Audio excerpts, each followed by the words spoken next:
నాన్న చెప్పు. నాన్న నాన్న చెప్పరా. నీకు మాట చెప్పాలి నాన్న. ఎలా చెప్పాలో తెలియట్లేదు. దేని గురించి? అదే నాన్న, మొన్న మీరు నాయనమ్మని గెలిచారు కదా, అది నాకు నచ్చలేదు నాన్న. మనం వంట వండినా వండకపోయినా తను వండుకొని తినగలుగుతాను. మనం తనకి తనకున్న స్టిక్ లాంటి వాళ్ళం అంతే.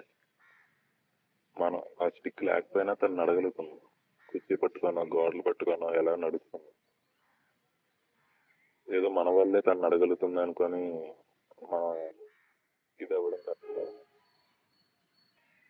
తిడితే తిట్టించుకున్నాం, కొడితే కొట్టించుకున్నాం, గసిరితే పడదాం. కానీ తనకి ఎదురు చెప్పడం, ఎదిరించడం అనేది నాకు తెలిసినట్టు కదా. ఇంకా మనం తన ఇంట్లోనే ఉంటున్నాం, తన మీద ఆధారపడి మనం ఉన్నామంటే అక్కడ కృతజ్ఞతాభావం లేకపోయినా పర్లేదు, కానీ మన మీద మనం ఎప్పుడు డామినేషన్ చూపించుకోలేదు. మనకి ఈ వయసులో కూడా ఇంకా మన టెన్షన్స్, మనం ఏమైపోతాం అన్న ఇదే తప్ప తను ఎప్పుడు తన గురించి కోరుకోవట్లేదు. తన కోసం ఏం డబ్బులు దాచుకోవట్లేదు. ఇప్పటికీ తన డబ్బులు మన కోసం దాచుకుంది. మీరు దసరడం నాట్ రైట్ అన్న. అది కాదురా, మొన్న మీ అమ్మని తిట్టావంట, వంట సరిగ్గా ఉండలేదు, ఉప్పు సరిగ్గా వేయలేదు అనేసి. అంటే నాన్న, నాలేని వంట సరిగ్గా వండడం రావాలి కదా నాన్న. ఇంకా అలాగే వండుకుందా అమ్మ.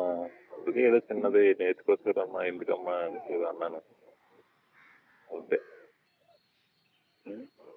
ఉప్మాలు ఉప్పు సరిపోలేదు అనేసి నువ్వు మీ అమ్మని తిట్టచ్చు, కానీ నేను మా అమ్మ మీద చిన్న జొక్కకూడదు, అంతేనా? అంటే నాన్న, ఇప్పుడేంటి నేను మా అమ్మకి సారీ చెప్పాలి, అంతేనా? నువ్వు కూడా మీ అమ్మకి సారీ చెప్పాలి.